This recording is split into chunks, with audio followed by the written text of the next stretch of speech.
আব্বাস সিদ্দিকী, আব্বাস সিদ্দিকী, আব্বাস সিদ্দিকী। কেন আব্বাস সিদ্দিকী এই যুব সমাজ এবং বাপ মাদের দোয়া নিয়ে একটা কিছু করতে যাচ্ছে।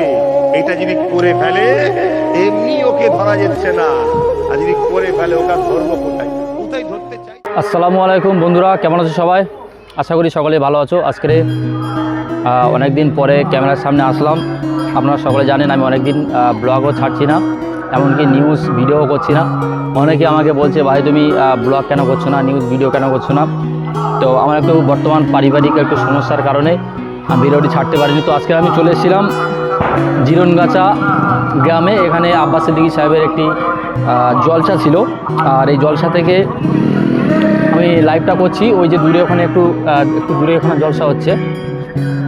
আর আজকের বাড়ি থেকে বার হয়েছিলাম বড় আশা নিয়ে, যেহেতু আজকের এখানে একটু লাইভ করব আব্বাস সিদ্দিকীর জলসাতে। সেই জলসায় লাইভ করার জন্য আমি এসেছিলাম অনেক দূর থেকে। কিন্তু সত্যি কথা বলতে কি এখানে এসে না মনটা একদম খারাপ হয়ে গেল। এখানে এসে দেখছি আব্বাস সিদ্দিকী ভাইজান ঠিক আগের মতোই লাইভ টাইপ করতে দিচ্ছে না, আর সে কারণে একটু মনটা খারাপ। তাই সাইডে এসে দাঁড়িয়ে আছি। ওখানে আব্বাস সিদ্দিকী সাহেবের ওখানে যিনি অ্যাসিস্ট্যান্ট আছেন তার সঙ্গে কথা বলেছি। তিনি বলেছেন যে ঠিক আছে আব্বাস সিদ্দিকীর সঙ্গে কথা বলে পারমিশনটা করে দেবো, যাতে আমিও আগামী দিন লাইভটা করতে পারি। আর এখানে এসে আমার কিছু ফ্রেন্ডের সঙ্গে দেখা হয়ে গেছে, যাদের ভিডিও আমি নিয়মিত দেখি। একজন ব্লগার, দুই ব্লগার আছে, ঠিক আছে, অলি আর শাহানুর ব্লগ। তো চলো আমরা সোজাসুজি অলি আর শাহানুর ব্লগের ওখানে গিয়ে ডাইরেক্ট কথা বলি। আজকে অলি ভাইয়ের সঙ্গে সরাসরি কথা বলবো। অলি ভাই, তোমার সঙ্গে অনেকদিন পরে দেখা হয়েছে ভাই। অনেক দিন পরে মানে অনেক দিন পরে, মানে আমি মাঝে মাঝে ভাবি, আমি জিজ্ঞাসাও করি তোমাদের পাড়ার ছেলে ভাই দেখারে, জিজ্ঞাসা করি যে কোথায় গেল কিং খান কোথায়। এখন তোমার চ্যানেল কেমন চলছে? আলহামদুলিল্লাহ চলছে, আলহামদুলিল্লাহ চলছে, ভালো চলছে। তুমি তো এখন দেখছি ওইদুলের সঙ্গে কারিমুল ভাইয়ের সঙ্গে খুব ভালো ভালো ভিডিও করছে, ভিডিওগুলো খুব ভালো গেন করছে। আমাদের সাথে একটা কেন ভিডিও বানাচ্ছে না ভাই? সবাইকার সাথেই হবে, তোমরা তো হচ্ছে আমার নিজের কাছের লোক। মানে আমি যে কাজটা করি তুমিও সেই কাজ। রাজীব ভাই এদিকে আসো, রাজীব ভাই এদিকে আসো। আমি যে কাজটা করি তুমিও সেই কাজটা করো, মানে কি আমরা হচ্ছি একই ক্যাটাগরির। একদম আমাদের ব্যাপারটা আলাদা সব সময়ের জন্য। একদম। আর ওনারা হচ্ছে নেতা, ওনাদের লেভেল, ওনাদের ব্যাপারটা আলাদা। মানে আমি যেটা করছি তোমরা গিয়েও সেটা করতে পারবে। এই যে আমরা আব্বাস সিদ্দিকী সাহেবের এই জলসাতে আসলাম, একটা লাইভ করবো বলে বাড়ি থেকে বার হচ্ছি একটা বড় আশা নিয়ে, কিন্তু এখানে এসে দেখছি লাইভ করতে দিচ্ছে না। এই যে মনটা আমাদের খারাপ। এই একটা চ্যানেল আছে পাবলিক বাংলা, মানুষের কণ্ঠস্বর, চোখে চোখে কথা বলে। এখন রবীন্দ্রনাথ ঠাকুরের আবভাব নিচ্ছে, দাড়ি ছেড়ে দিয়েছে। আর অলি ভাই তো সবসময় হ্যান্ডসাম, জানো তো। খাওয়া দাওয়া করেছো কিছু? আলহামদুলিল্লাহ খাওয়া দাওয়া হয়েছে। আমাদের ওহিদুল ভাই একটা বাড়ির মধ্যে নিয়ে গিয়েছিল, আমি চিনি না। আচ্ছা। তো ওখানে নিয়ে গিয়ে আমাদের সব খাওয়া দাওয়া করালো, বিরিয়ানি, মিষ্টি, দই, পেট ভরে খেয়েছো। মানে মানুষের কার রুচি কোথায় থাকে কিছু বলার নেই। মানে তুমি বাড়িতে যখন এসেছিলে তখন কি তুমি জানতে যেখানে এসে খাওয়া দাওয়া হবে? তাহলে মানুষের রুচি কার কোথায় থাকে ঠিক নেই। বলছি ভাঙরবাসী, ওই যে একটা ভিডিও বানিয়েছিলাম না, এই ভাঙরবাসী আই লাভ ইউ। সত্যিই মন থেকে তোমাদের ভালো বাসি আর না বাসি, মানে ভালোবাসতে বাধ্য হয়ে যাবো। তোমরা যেসব জিনিসগুলো করছো আমার। তুমি ভাঙরের মানুষকে ভীষণ ভালোবাসো। কি জন্য ভালোবাসো? ভালোবাসি, দেখো প্রথমে নিজের স্বার্থের জন্য মানুষ সব কিছু করে। একদম। প্রথমে আমার ভাঙরবাসীকে নিয়ে ভিডিও করলে আমার প্রচুর ভিউজ পড়ে। একদম। তো নিজের স্বার্থ থেকেই কিন্তু আস্তে আস্তে ভালোবাসাটা তৈরি হয়। তো আমি ডাইরেক্টলি বলবো না যে আমি প্রথম থেকেই ভালোবাসতাম বা ভালোবাসি। ভালোবাসাটা আস্তে আস্তে আস্তে আস্তে তৈরি হচ্ছে, আর আরও জানি না কত দূর অবধি। এখন তো ভাঙরের একটা জিনিস, এই যে অলি ভাই তুমি যে ব্লগগুলো করো, সত্যি মানে সত্যিকারের কথা সবার ভালো লাগে। বিশেষ করে ভাঙড়ের মানুষ তো তোমার একদম টপ হিসেবে জানে যে অলি ভাই। তো এই ইউটিউবের মাঝখানে আর কি কাজ করো?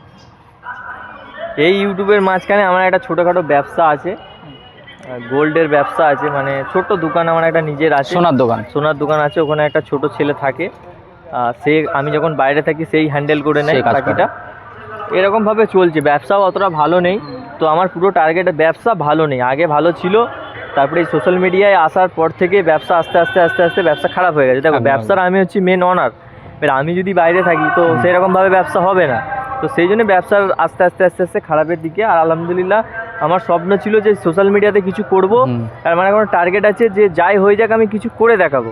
তো ফল পাচ্ছি, তো এইভাবেই আমি কাজ এমনি তুমি তো আগে একটা অনেক বড় চ্যানেল ছিল 10 থেকে 15,000 একটা সাবস্ক্রাইবার একটা চ্যানেল ছিল, 12,000 একটা চ্যানেল ছিল, ওই চ্যানেলটা অনেক ভিউ দিত।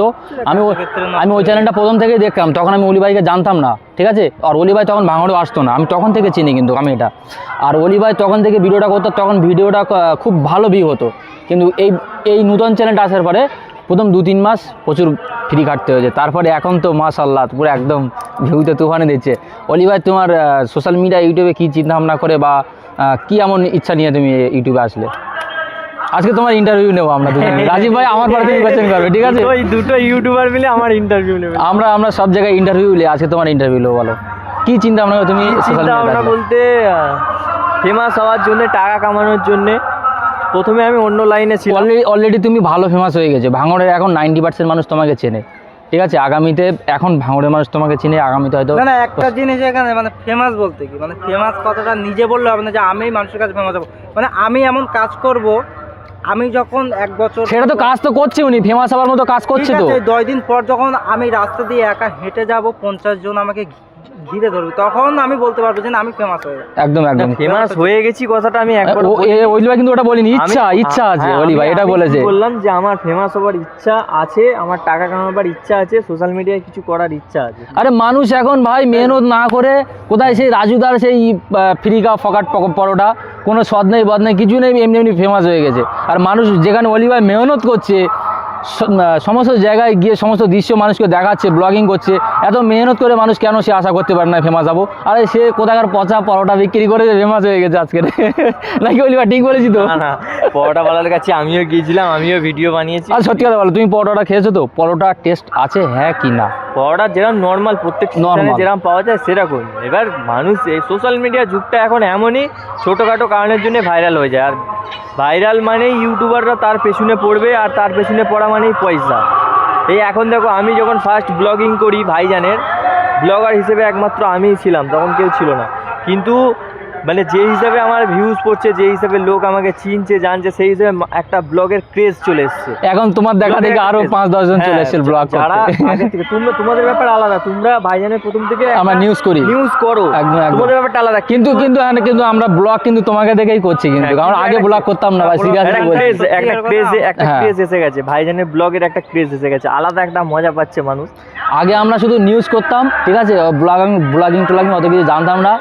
অলি ভাইকে দেখে আমরা এখন টুকটাক করে ব্লগিং করছি, আর এই এখনও করছি, ঠিক আছে।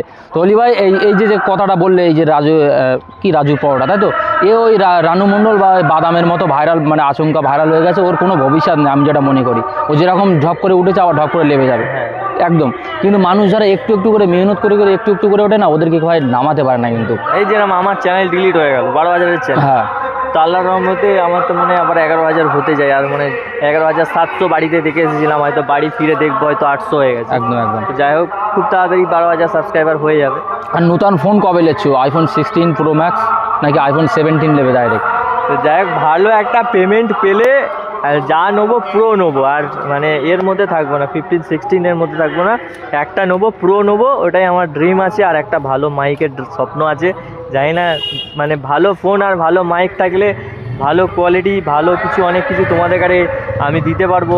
আমার ব্লগটা হচ্ছে তোমাদের উপহারটা তোমাদের আমি দিতে পারবো। অলি ভাইকে আর একটা প্রশ্ন করবো, তুমি ব্লগিং করছো, ব্লগিং করে তুমি এখন যথেষ্ট প্রফেশনাল লেভেলে চলে গেছো, যথেষ্ট পরিচয় হয়েছে তোমার। এখন কথা হচ্ছে, তোমার এই ব্লগ দেখে কখনো কোনো মেয়ে তোমাকে প্রপোজ করেছে? না, আমি চাই না এরকম কিছু হোক। তোমার মেয়ে ফ্যান আছে তো, এটা তুমি তো অস্বীকার করতে পারবে না। আছে, আমি জানি না আমার কতটা আছে, আমি জানি না, আছে কিছুটা হলেও আছে। কিন্তু কখনো কেউ প্রপোজ করেনি? না, ওরকম লজ্জা পাবে না কিন্তু, একদম বলে দিচ্ছি। ঠিক আছে, হয়নি, ঠিক আছে, স্কিপ করলাম। আর একটা প্রশ্ন চলে যাচ্ছে। অলি ভাইকে চেনো তুমি? কোথা থেকে চেনো? না তো অলি ভাইকে তুমি মানে কি ইউটিউবে ব্লগিং দেখেছো? ভালো, খুবই ভালো। বাড়ি কোথায় তোমার? অলি ভাইয়ের সঙ্গে এখন সেলফি তুলবে, অলি ভাইয়ের ফ্যান এসছে এখন।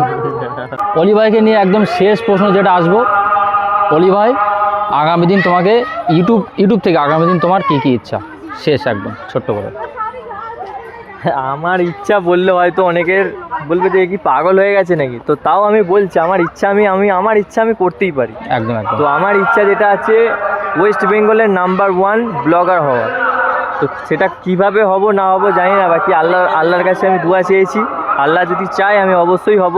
কিন্তু টপ র্যাঙ্কে যাওয়ার জন্য, টপ কিছু করার জন্য যেটুকুনি স্ট্রাগল করার দরকার, যেটুকুনি পরিশ্রম করা দরকার, সেটুকুনি 100 জায়গায় আমি 200 দেবো।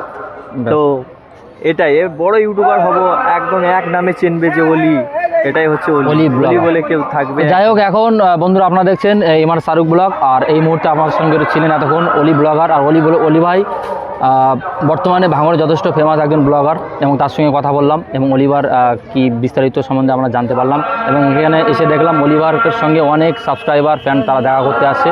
আর আজকের ব্লগটা আমরা এখানেই শেষ করব। আর আপনারা তো জানেন, ইতিমধ্যে আমি বলে দিয়েছি, আমি এখানে এসেছিলাম একটু লাইভ করার জন্য। আমার নিউজ একটা চ্যানেল আছে, ডেলি ভাঙড় চ্যানেল, সেই চ্যানেলে লাইভ করার জন্য এসেছিলাম। আর এখানে এসে যখন দেখলাম যে লাইভ টাইপ করতে দিচ্ছে না, মনটা একদম খারাপ ভাই।